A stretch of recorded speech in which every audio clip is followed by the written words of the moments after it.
سبحانك لا علم لنا إلا ما علمتنا إنك أنت العليم الحكيم.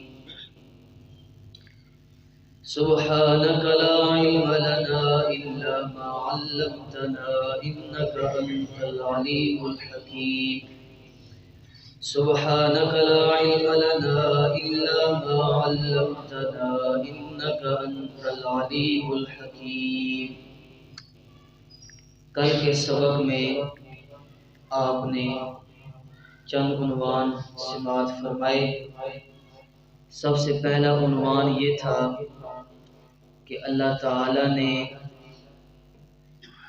تمام انبیاء 1,00,000 کم و بیش 40,000 یا 24,000 صرف ایک کلمہ کی اشاعت کے لیے مبعوث فرمائے اور وہ تھا لا الہ الا اللہ. پھر آپ نے سماعت فرمایا کہ تمام کتابیں اللہ تعالی نے آسمانی نازل فرمائی تو ان کا مقصد تھا لا الہ الا اللہ. تورات آئی، زبور آئی، انجیل آئی، قرآن آیا، سب کا مقصد کیا ہے؟ لا الہ الا اللہ. نبی کریم صلی اللہ علیہ وسلم کی بعثت ہوئی تو اس کا مقصد بھی یہ تھا لا الہ الا اللہ. انشاءاللہ آج کے درس میں وہ عنوان آئے گا. آج کا پہلا عنوان یہ ہے کہ پوری کائنات اسی مسئلہ توحید کے لیے سجائی گئی. یہ تھوڑا سا میں نے کل آپ کے سامنے ذکر کیا تھا. اس کی آسان سی دلیل ہے، وہ یہ ہے کہ الحمدللہ رب العالمین. الحمدللہ رب العالمین. تمام تعریفیں اس اللہ کے لیے ہیں رب العالمین، جو تمام جہانوں کا پالنے والا ہے، جو تمام جہانوں کا پرور. جو عالمین ہے، یہ عالمین عالم کی جمع ہے. اس کی جمع ہے عالم. ساتھ بولیں، سبق ہے یہ. عالمین عالم کی جمع ہے. مشہور جملہ ہے، یہ دنیا ایک عالم ہے، آخرت بھی ایک عالم ہوگا، یہ عالم ہے. تو عالمین کس کی جمع ہے جی؟ عالم کی. اور عالم کس سے نکلا ہے؟ یہ علم سے نکلا ہے. کس سے نکلا ہے؟ علم سے. علم کسے کہتے ہیں؟ جھنڈا. پاکستان میں علم کسے کہتے ہیں؟ جس کے اوپر یہ لگا ہو اس کو کہتے ہیں علم. اوپر سے لعنت برس. تو یہ علم ہے. علم کہتے ہیں جھنڈا، نشان. کسی سے ہے علامت، کسی قوم کا نشان، کسی ملک کا نشان، کسی قبیلے کا نشان. وہ ایک مخصوص شکل اور مخصوص رنگ کا ہو تو اسے کیا کہیں گے؟ علامت. علم بھی اسی کو کہیں گے. اسی سے ہے عالمین. اللہ بتانا چاہتے ہیں رب العالمین، اس کائنات کا ایک ایک ذرہ، ایک ایک قطرہ یہ اللہ رب العزت کی الوہیت پر گواہ ہے. اللہ رب العزت کی الوہیت پر گواہ ہے. الحمدللہ رب العالمین. وہ ابن الحکمی نے اپنے منظومے میں لکھا کہ ایک دیہاتی آدمی ہے، وہ صحرا کا سفر کر رہا ہے. صحرا کے سفر کے اندر اسے ایک ملحد ملا، اللہ کا انکار کرنے والا. تو ملحد اسے کہنے لگا بھی تو اللہ کو کیوں مانتا ہے؟ تیرے پاس کیا دلیل ہے کہ تو اللہ کو مان رہا ہے؟ تو اس جٹ آدمی نے، جٹ پھر جٹوں والے انداز میں سمجھاتے ہیں، اس نے اسے جٹنے انداز میں بڑا خوبصورت سمجھایا. اس نے کہا کہ ہم اس صحرا کے اندر سفر کرتے ہوئے جا رہے ہیں، دور دور تک ہمیں نہ کسی کے رہنے کا کوئی نشان ملتا ہے، نہ پانی کا نشان ہے، نہ کھانے پینے کا کوئی نشان ہے. ہم چلتے جا رہے ہیں. اب ہمیں یہ نہیں معلوم کہ ہم صحیح راستے پر ہیں یا غلط راستے پر ہیں. ہمیں یہ معلوم نہیں ہے کہ درست راستہ ہے یا غلط راستہ ہے. تو ہم نے دیکھا کہ ہمیں اونٹ کا پیشاب نظر آیا، اونٹ کی مینگنی نظر آئی. تو سارے قافلے والے خوش ہو گئے کہ اونٹ کی مینگنی اس بات پر دلالت کر رہی ہے کہ یہاں سے قافلہ گزرا ہے، یہاں سے قافلہ گزرا ہے، اور یہ پاؤں کے نشان بتا رہے ہیں کہ یہاں سے کوئی چل کے گیا ہے، کوئی چلا ہے تو پاؤں کے نشان پیچھے چھوٹے ہیں۔ اس جٹ نے کہا البیرۃ تدل علی البعیر، اونٹ کی مینگنی دلالت کرتی ہے کہ یہاں سے اونٹ گزرا ہے، والاثر یدل علی المسیر، پاؤں کے نشان دلالت کرتے ہیں کہ یہاں سے کوئی چل کے گیا ہے، والسماء ذات ابراج والارض ذات عنان، یہ خوبصورت برجوں والا آسمان، یہ خوبصورت راستوں والی زمین، الا یدل علی السمیع البصیر، کیا یہ دلالت نہیں کرتی کہ اس کو بنانے والا اللہ ہے، جو سمیع بھی ہے اور جو بصیر بھی ہے۔ ہر چیز دلالت کر رہی ہے، فی کل شیء لہ آیہ تدل علی انہ واحد، ہر چیز اللہ تعالیٰ نے یہ کائنات کے لیے سجائی، لا الہ، لیکن یہ پہلے جو بات تھی نا، یہ اور لوگوں میں مشہور تھی، اب ہمارے بھائیوں میں بھی مشہور ہو گئی، وہ یہ کہ مقصود تخلیق کائنات یہ آپ صلی اللہ علیہ وسلم ہے۔ آپ صلی اللہ علیہ وسلم نہ ہوتے تو اللہ کائنات، ہمیں بھی رسول اکرم صلی اللہ علیہ وسلم سے بڑا پیار ہے، بھی چاہتے ہیں دن قیامت کی ہمیں شفاعت نصیب ہو، آپ ہماری شفاعت کریں، لیکن عقیدہ دلیل مانگتا ہے، عقیدہ کہانیاں نہیں مانگتا۔ یہ فرق یاد رکھیں، عقیدت اور عقیدے میں۔ انشاءاللہ آپ جب قبر پر بیٹھنے کی بات آئے گی تو وہاں میں انشاءاللہ ساری حدیثیں آپ کے سامنے پیش کروں گا کہ رسول اکرم صلی اللہ علیہ وسلم نے کس طرح فرمایا کہ مجھے غلوف نہ دو، جس طرح عیسائیوں اور یہودیوں نے حضرت عیسیٰ علیہ السلام کو غلوف دے کر۔ اچھا، عیسیٰ علیہ السلام سے جو عیسائی ہیں یہ محبت کرتے ہیں یا نفرت کرتے ہیں؟ محبت کرتے ہیں، عقیدت ہے، ان کو عقیدت ہے، اس لیے وہ کہتے ہیں کہ عیسیٰ علیہ السلام اللہ کے بیٹے ہیں، عیسیٰ علیہ السلام ہماری حاجتیں حل کر سکتے ہیں۔ یہ شیعہ ہیں، ان کو حضرت علی سے بغض ہے یا عقیدت ہے؟ عقیدت ہے۔ اس عقیدت میں غلو کیا تو کہہ دیا کہ علی مشکل کشا ہے، اور لولا علی لما خلقت الافلاک، علی نہ ہوتے تو اللہ یہ کائنات نہ بناتا۔ یہ عقیدہ شروع کہاں سے ہوا؟ اس عقیدے کی ابتدا ہے کہ لولا عیسیٰ لما خلقت الافلاک، عیسائیوں نے کہا عیسیٰ نہ ہوتے تو اللہ کائنات، مقصود تخلیق کائنات کیا ہیں؟ عیسیٰ علیہ السلام۔ یہودیوں نے کہا عزیر نہ ہوتے تو کائنات،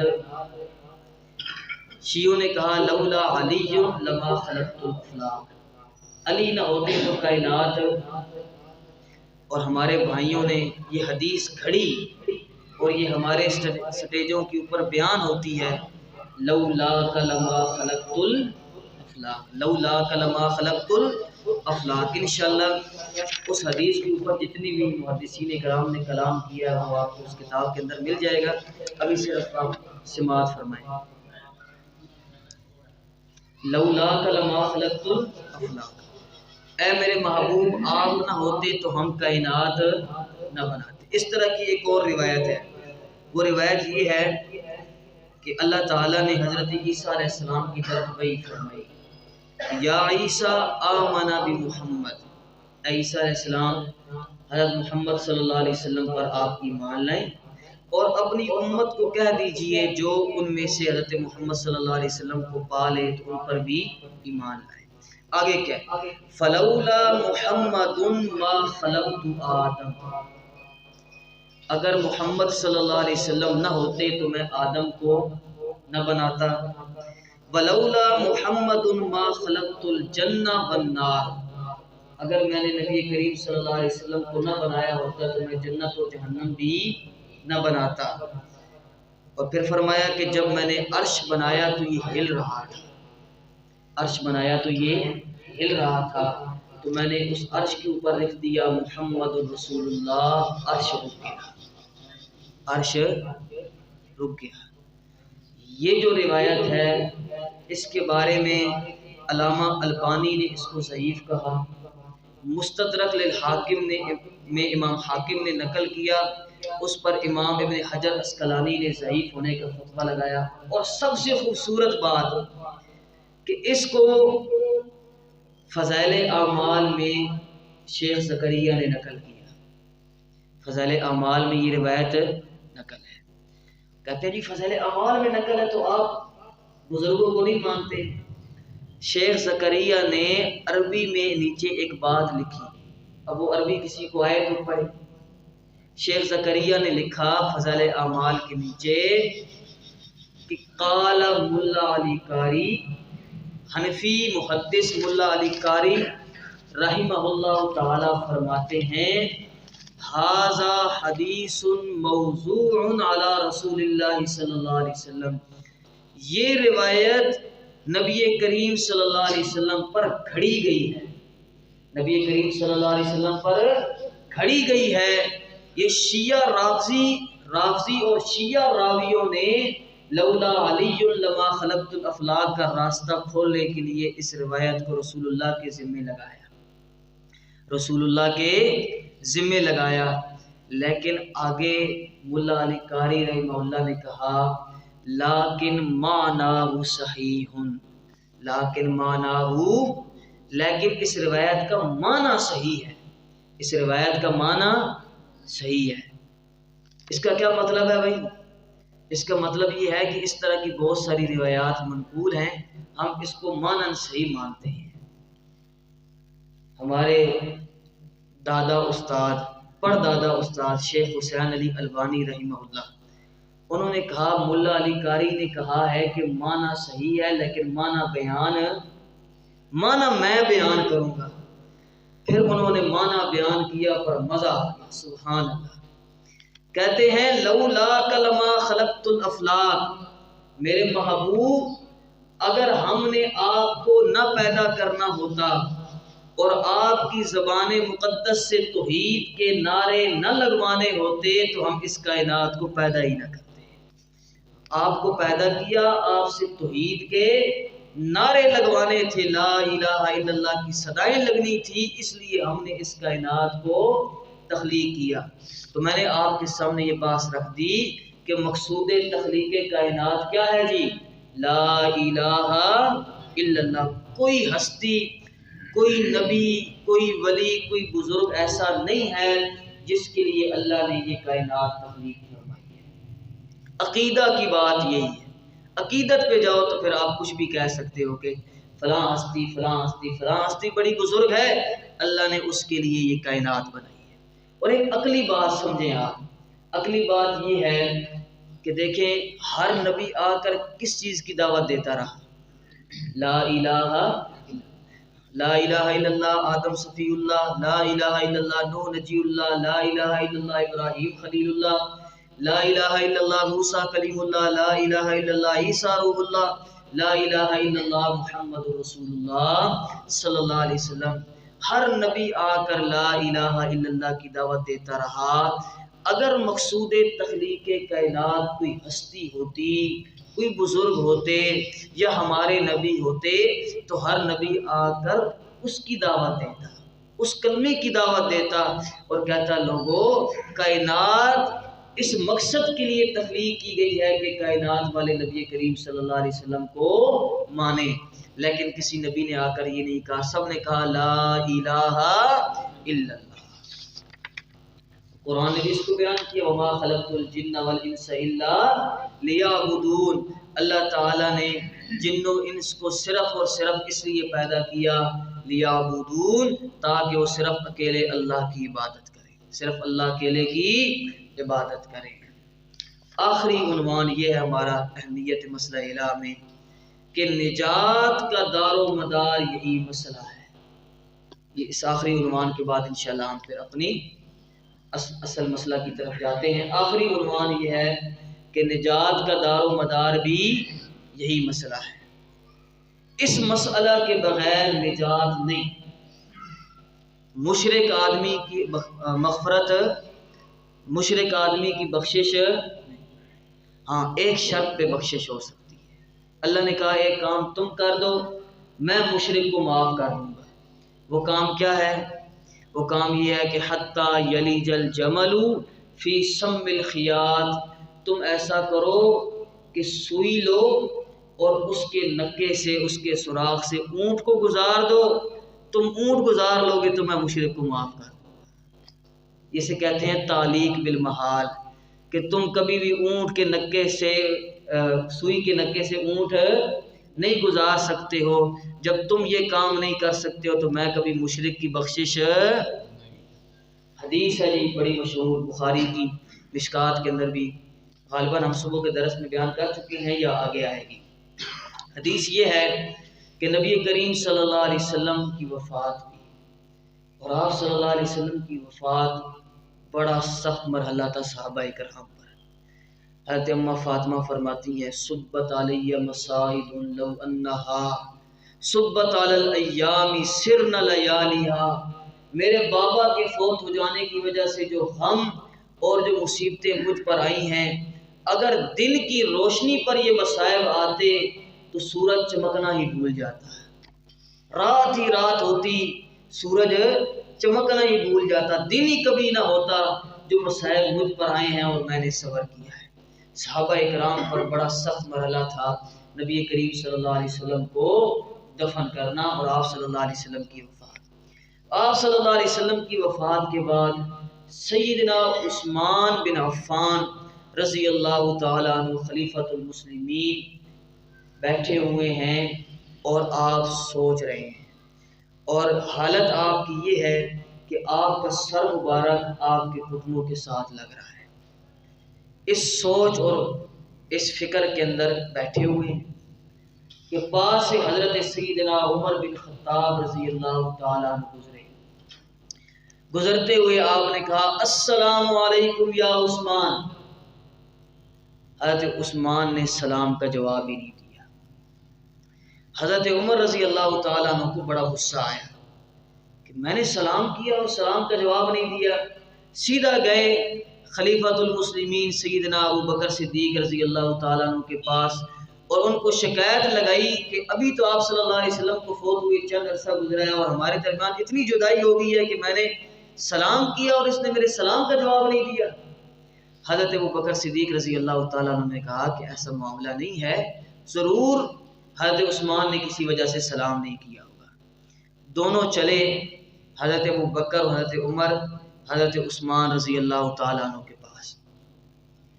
حضرت ابو بکر نے آ کے کہا کہ عثمان، آپ کے خلاف مقدمہ درج کروایا ہے عمر نے کہ میں نے سلام کیا ہے اور عثمان نے سلام کا جواب آپ نے کیوں نہیں دیا؟ حضرت عثمان نے اللہ کی قسم کھا لی کہ مجھے پتہ نہیں چلا کہ حضرت عمر نے سلام کیا ہے، اللہ کی قسم مجھے نہیں پتا کہ مجھے حضرت عمر نے، اگلا سبق تو ہم بعد میں پڑھیں گے نا، پہلے آپ کی ذرا ٹیوننگ کر دیں تھوڑی سی تاکہ آپ کو مسئلہ سمجھ آ جائے۔ حضرت عثمان ولی ہیں کہ نہیں ہیں؟ پکے ولی ہیں اور زندہ ولی ہیں، قبر کے اندر بھی نہیں ہیں، زمین کے اوپر ہیں۔ اور زندہ ولی جب اپنے خیال میں مگن ہو تو اسے لوگوں کے سلام سنائی نہیں دیتے، اور ایک ولی قبر کے اندر چلا جائے، اس کے اوپر مٹی بھی ڈال دی جائے اور پھر جب پڑیاں لگائے تو پھر بندہ زور زور سے مٹی مارے تاکہ کوئی سوراخ خالی نہ رہے، پوری اس کی قبر کو بھر دیا جائے اور پھر اس کے اوپر اتنا بڑا مزار بنایا جائے، ٹیلیں بھی لگا دی جائے تاکہ کوئی ہوا اندر داخل نہ ہو، تو پھر وہ اللہ کا ولی بھی اندر سن نہیں سکتا۔ جب زندہ نہیں سن سکتا تو پھر مردہ تو سن ہی نہیں سکتا۔ انشاءاللہ قرآن کی آیتیں اس پر پیش ہوں گی جب اپنی جگہ پر جب یہ عنوان آئے گا۔ الہم رجل یمشون بہا ام لہم ایدی یبطشون بہا ام لہم آذان یسمعون بہا۔ قرآن بھی سبحان اللہ، ایک دونی دونی تے دو دونی چار کر کے سمجھانا ہے کہ مردے نہیں سننے پر مولوی کہنا نہیں، تھوڑی جی رعایت ہونی چاہیے، بچو بچو سن دے۔ بھر کے اب زندہ اللہ کا ولی ہے اور اسے پتہ نہیں چل رہا، اللہ کی قسم اٹھا لی۔ حضرت عمر نے آگے سے اللہ کی قسم کھائی کہ میں نے سلام کیا ہے، حضرت عمر نے بھی قسم کھا لی، حضرت عثمان نے بھی قسم کھا لی۔ حضرت ابوبکر صدیق رضی اللہ تعالیٰ عنہ کہنے لگے کہ بات اس طرح ہے کہ شاید حضرت عثمان کسی خیال میں مگن ہوں، اس لیے انہیں سلام کی آواز نہ آئی۔ عثمان نے کہا جی بالکل یہی معاملہ ہے، میں اس لیے پریشان تھا کہ آپ صلی اللہ علیہ وسلم فوت ہو گئے اور میں آپ صلی اللہ علیہ وسلم سے پوچھ نہ سکا کہ نجات کس مسئلے پر ہوگی، نجات کا دار و مدار کیا ہے۔ ایک اور بات یہاں سمجھنے کی ہے، وہ یہ ہے کہ حضرت عثمان رضی اللہ تعالیٰ عنہ کہاں رہتے تھے؟ مدینہ میں رہتے تھے نا، روضہ رسول کے پاس تھے کہ نہیں تھے؟ آپ صلی اللہ علیہ وسلم کے داماد بھی تھے، اس میں پریشانی کی کیا بات تھی؟ قبر پر جاتے اور جا کر آپ صلی اللہ علیہ وسلم کو آواز دیتے کہ یا رسول اللہ جواب دیجئے کہ نجات کا دار و مدار کیا ہے، اور آگے سے جواب آ جاتا، مسئلہ حل ہو جانا تھا کہ نہیں ہو جانا تھا؟ اتنا پریشان ہو جانے کی کیا ضرورت ہے؟ پاؤ خون جلانے کی کیا ضرورت ہے؟ جا کے قبر پہ آواز دیتے۔ جس طرح ہمارے بزرگ خوشبو والے عقیدے میں لکھتے ہیں کہ ایک بزرگ گئے اور انہوں نے رسول اکرم صلی اللہ علیہ وسلم کی قبر پر آواز دی اور کہا کہ مجھے چائے کی بڑی طلب رہتی ہے، اور مدینہ میں جو بندہ آتا ہے وہ آپ کا مہمان ہوتا ہے، آپ میزبانی کرتے ہیں، مجھے 4 دن سے چائے نہیں ملی، تو جواب آیا کہ اب آپ کی چائے کا انتظام ہو جائے گا۔ اور پھر ایک بندہ آیا اور اس نے چائے کا انتظام کیا۔ یہ دیوبندیوں کی کتابیں ہیں، پریشان نہیں ہونا آپ نے۔ تو یہ مسئلہ ہی کوئی نہیں تھا کہ رسول اکرم صلی اللہ علیہ وسلم کی قبر پر جاتے اور جا کر آواز دیتے تو آگے سے جواب آ جاتا۔ لیکن حضرت عثمان گئے نہیں ہیں، حضرت ابوبکر صدیق بھی نہیں گئے، حضرت عمر بھی نہیں گئے، حضرت فاطمہ پریشان ہیں، ان کے بابا نے ان کے سر پر ہاتھ بھی نہیں رکھا۔ اور ہاں 200 سال کے بعد ایک بندہ گیا، بڑا گناہگار تھا، اس نے قبر رسول پر آواز دی اور قبر رسول پر لیٹنے لگا، تو نبی کریم صلی اللہ علیہ وسلم نے قبر سے ہاتھ پیر نکالا، 999 آدمیوں نے وہاں کھڑے ہو کے دیکھا۔ کتنے بندوں نے؟ 999۔ ہاں یہ گر رہا تھا 1 2 3، 999 سے نہ ایک اوپر اور ایک نہ نیچے۔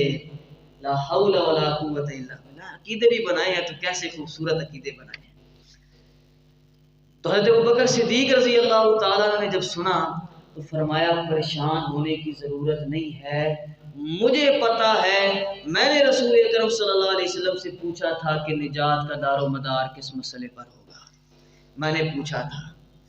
یہاں ایک بات اور سماعت فرما لیں کہ جب نبی کریم صلی اللہ علیہ وسلم آخری خطبہ دے رہے ہیں مسجد نبوی کے اندر، اور آپ نے فرمایا کہ ایک شخص کو اللہ نے اختیار دیا ہے کہ تو نے دنیا میں رہنا ہے تو دنیا میں رہ، اور اگر میرے پاس آنا چاہتا ہے تو میرے پاس آ جا۔ اس بندے نے فاختار الآخرہ، آخرت کو پسند کیا۔ جب آپ صلی اللہ علیہ وسلم نے یہ بات کہی تو مجمع کے آخر سے ایک شخص ہچکیوں کی آواز آئی اور ہچکیاں لے لے کے رونے لگا۔ صحابہ اکرام نے پیچھے مڑ کے دیکھا تو حضرت صدیق اکبر تھے۔ صحابہ اکرام کہنے لگے کہ رسول اکرم صلی اللہ علیہ وسلم ایک واقعہ بیان کر رہے ہیں، اس میں رونے کی کیا بات ہے؟ تو حضرت ابوبکر صدیق نے فرمایا کہ تمہیں کیا معلوم، یہ وہ شخص ہے جو آپ صلی اللہ علیہ وسلم کہہ رہے ہیں کہ ایک شخص کو اللہ نے اختیار دیا، وہ شخص خود رسول اکرم صلی اللہ علیہ وسلم ہے، اور رسول اکرم صلی اللہ علیہ وسلم نے اب آخرت کو پسند کر لیا ہے، اب آخرت کو پسند کر لیا ہے۔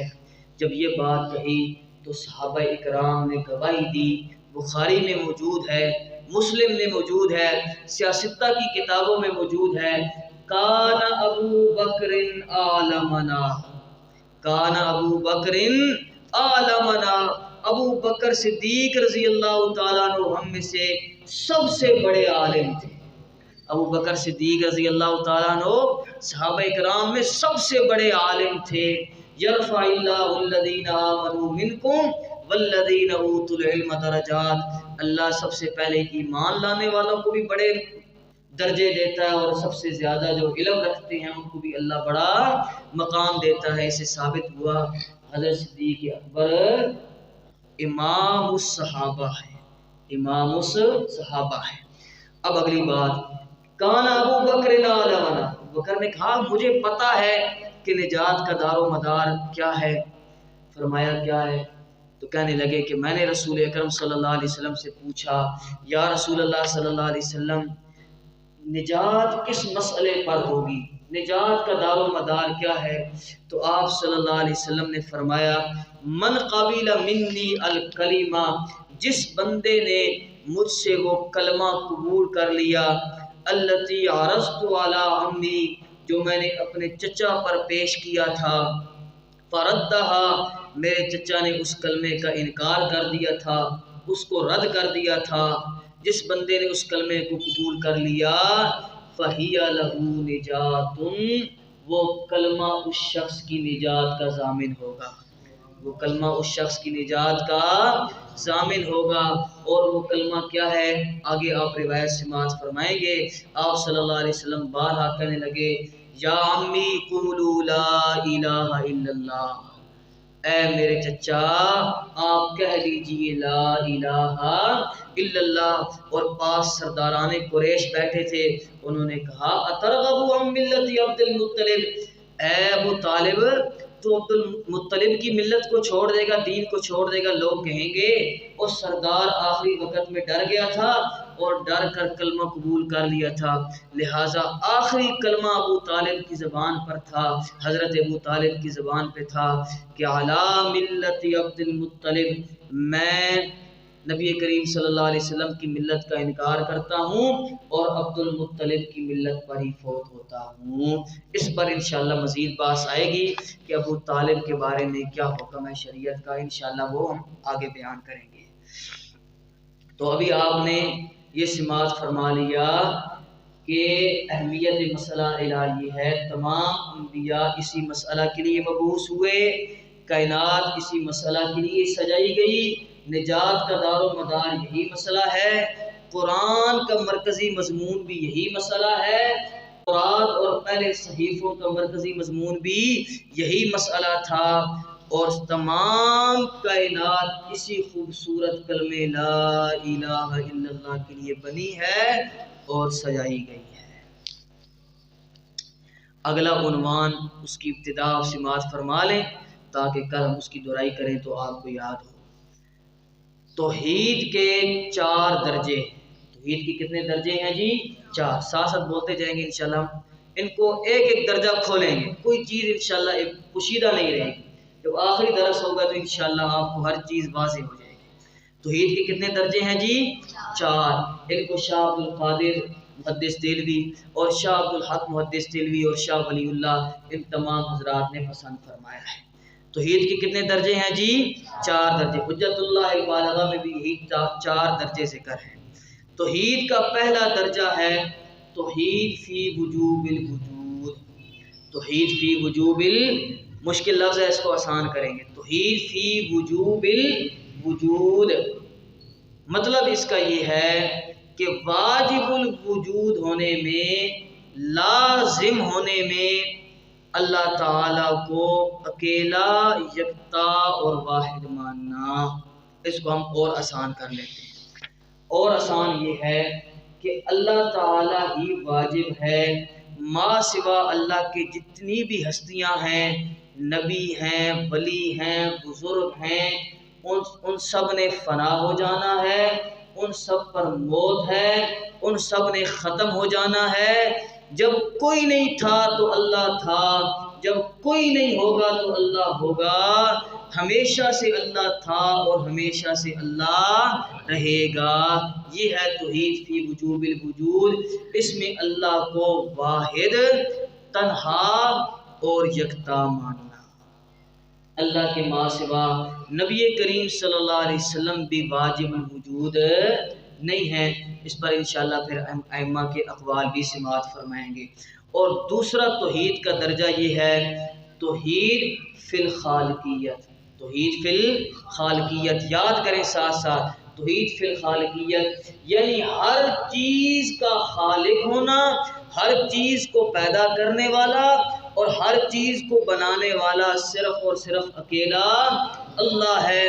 ما سوا اللہ کے کسی بزرگ نے، کسی نبی نے، کسی ہستی نے کائنات کا ایک ذرہ بھی پیدا نہیں کیا، کائنات کا ایک ذرہ بھی پیدا نہیں کیا۔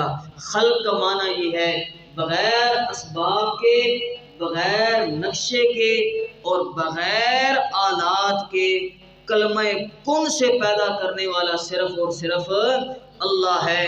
اور اللہ کے ماں سوا جتنی بھی ہستیاں ہیں لا یخلقون شیئا، انہوں نے کائنات کا ایک ذرہ بھی پیدا نہیں کیا۔ وہم یخلقون، یہ سارے بزرگ، یہ سارے نبی اور یہ ساری ہستیاں پیدا کی گئی ہیں، پیدا کرنے والا اکیلا اللہ ہے۔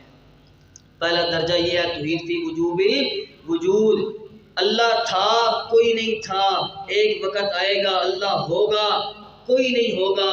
اللہ کے ماں سوا ہر چیز فانی ہے، مضمحل ہے، قبر کا نشان بھی مٹ جائے گا، باقی رہے گا تو صرف اللہ رہے گا۔ دوسرا درجہ ہے توحید فی الخالقیت، ہر چیز کو پیدا کرنے والا، ہر چیز کو بنانے والا صرف اور صرف اکیلا اللہ ہے۔ اس پر بھی دلائل انشاءاللہ کل آئیں گے۔ توحید کا تیسرا درجہ ہے توحید فی التدبیر والتصرف، توحید فی التصرف والتدبیر، تصرف کہتے ہیں پھیرنا، چلانا، متصرف ہونا، مدبر ہونا، انتظام چلانا، کائنات کا انتظام چلانے والا اور کائنات کے نظام کے اندر تصرف کرنے والا یہ صرف اور صرف اکیلا اللہ ہے، صرف اور صرف اکیلا اللہ ہے۔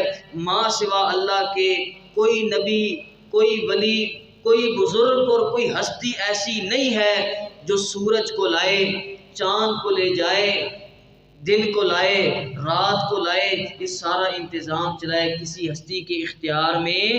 یہ مشرکین مکہ بھی مانتے تھے، مشرکین پاکستانی بھائی نہیں مانتے، وہ انشاءاللہ پھر ہم سماعت فرمائیں گے جب اپنا مقام آئے گا۔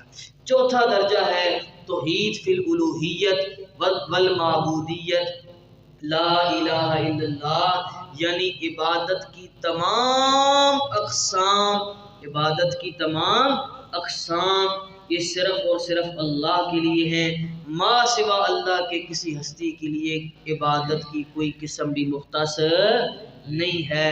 اور توحید کا پانچواں درجہ ہے توحید فی الحاکمیت، توحید فی الحاکمیت، اللہ کے علاوہ قانون ساز کوئی نہیں، اللہ کے علاوہ حاکم کوئی نہیں، قانون چلے گا تو اللہ کا چلے گا، حکومت ہوگی تو صرف اور صرف کس کی ہوگی؟ اللہ کی ہوگی۔ توحید کے ان پانچوں درجوں کو ماننا ضروری ہے۔ اگر کسی ایک درجے میں بھی آدمی نے کسی کو اللہ کے ساتھ شریک ٹھہرایا تو قرآنی اصطلاح میں وہ مشرک ہوگا اور اس کو 4 درجے کی توحید کوئی کام نہ آئے گی۔ مشرکین مکہ، یہودی اور عیسائی یہ 2.5 درجوں میں توحیدی تھے اور 2.5 درجوں میں مشرک تھے، 2.5 درجوں میں توحیدی تھے اور 2.5 درجوں میں مشرک تھے۔ اور 2.5 درجوں میں جو توحیدی تھے انشاءاللہ جب آپ سنیں گے تو پھر آپ کے سروں پہ طوطے بیٹھیں گے، اتنے پکے موحد تھے کہ ڈگمگاتے، پکے توحیدی تھے 2.5 درجوں میں، 2.5 درجوں میں مشرک تھے، لیکن 2.5 درجے کی توحید انہیں بچانے نہ آئی۔ اور قرآن نے ان کو کیا کہا؟ مشرک کہا، نجس کہا اور دائمی اور ابدی جہنمی کہا۔ تو 5 درجوں کی توحید کا ماننا ضروری ہے۔ یہ درجے کس طرح ہیں، کیا دلائل ہیں، انشاءاللہ ہم آنے والے سبق میں سماعت فرمائیں گے۔ اللہ تعالی عمل کرنے کی توفیق عطا فرمائے۔ الحمدللہ۔